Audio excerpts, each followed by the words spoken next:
আসসালামু আলাইকুম। গতদিন আমার ল্যাপটপটা নষ্ট হয়েছে। গেছি সার্ভিসিং এ, পরিচিত ছোট ভাইয়ের দোকান, ওইখানে বসা আছি। এরপরেই এই ছেলেটা আসলো, এরা দুইজন ল্যাপটপ ঠিক করতে।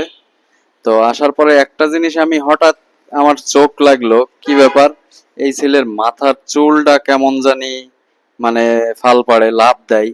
তা আমি জিনিসটা আরো একটু পর্যবেক্ষণ করলাম যে আসলেই কি তাই। তো পরে দেখলাম যে না, সত্যিই তো ওর মাথার চুল তো খালি দেখি লাভ দেয়।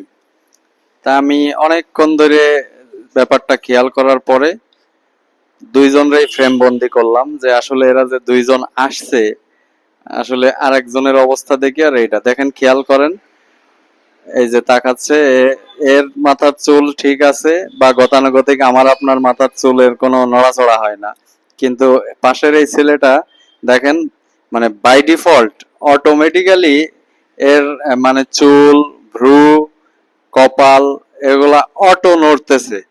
তো পরে একটা পর্যায়ে যখন কাজ শেষ হয়ে গেল, তো পরে আমি তাকে জিজ্ঞাসা করলাম যে ভাইয়া তোমরা কি করো। তো কয় ওরা ডেভোডেল ইউনিভার্সিটির স্টুডেন্ট।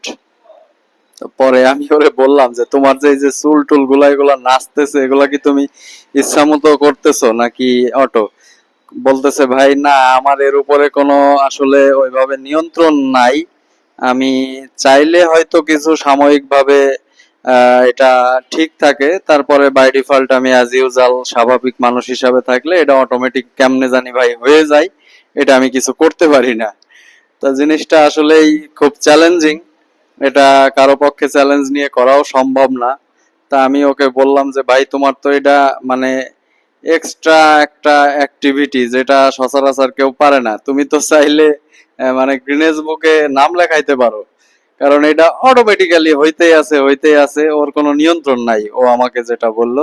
তো যাই হোক, জিনিসটা বেশ চ্যালেঞ্জিং, এটা আসলে আমি আপনি চাইলে ওর মতো করতে পারবো না। আর ও ও বললো যদি আমি ইচ্ছা করি তাইলে ভাই এটা পর্যাপ্ত হয় এবং মানে সেকেন্ডের ভিতরে হয়ে